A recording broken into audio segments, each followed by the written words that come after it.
କରୁଛ ସେମାନେ ହଉଛନ୍ତି ନେତା ମାନେ ଭଗବାନ। ଏଣୁ ଭୋଟର ଭାଇ ଓ ଭଉଣୀ ମାନେ ଆପଣଙ୍କ ନିବେଦନ କରୁଛୁ, ଆପଣ ମାନେ ହଉଛନ୍ତି ନେତା ମାନଙ୍କର ଭଗବାନ।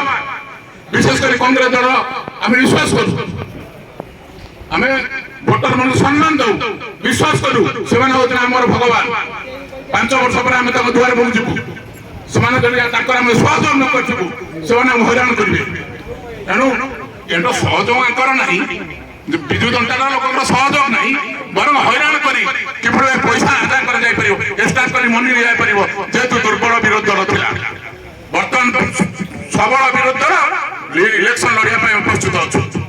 ଆପଣ ମନେ ରଖନ୍ତୁ, ଆଉ ଗୋଟେ ଭୟଙ୍କର ପରିସ୍ଥିତି ସାରା ଦେଶରେ ସୃଷ୍ଟି ହେବାକୁ ଯାଉଛି। ଆଜି ଏକଥା କହିଛନ୍ତି ଖୋଦ ଅର୍ଥମନ୍ତ୍ରୀଙ୍କ ସ୍ୱାମୀ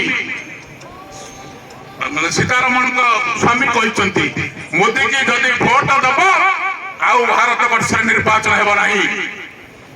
କାହିଁକି?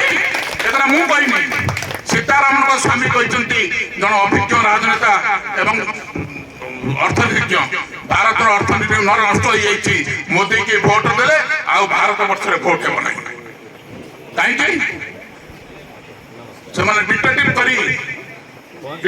କରିକିନି ଭାରତ ବର୍ଷରେ ନୋ ଇଲେକ୍ସନ ଲେଖିଦେବେ। ଆଉ ଇଲେକ୍ସନ ନାହିଁ, ମୋଦି ବଞ୍ଚିଥିଲା ପର୍ଯ୍ୟନ୍ତ ତାକୁ ପ୍ରଧାନମନ୍ତ୍ରୀ ଆପଣ ଗ୍ରହଣ କରିବେ।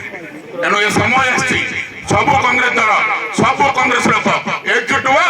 ଏ ବିରୋଧୀ ଦଳ ଯୋଉ କୁଚ୍ଛ ରଟଣା କରୁଛନ୍ତି ତାକୁ ନିକ୍ଷେପ କରିବା ପାଇଁ, ନିକ୍ଷେପ କର, ସମୁଦ୍ର ଭିତରୁ ନିକ୍ଷେପ କର, ବଙ୍ଗୋପସାଗରରେ ପକେଇ ଦେଇ କଂଗ୍ରେସ ଦଳ ଜୟଯୁକ୍ତ କରିବା ପାଇଁ ନିବେଦନ କରି ମୋର ବକ୍ତବ୍ୟ ଶେଷ କରୁଛି।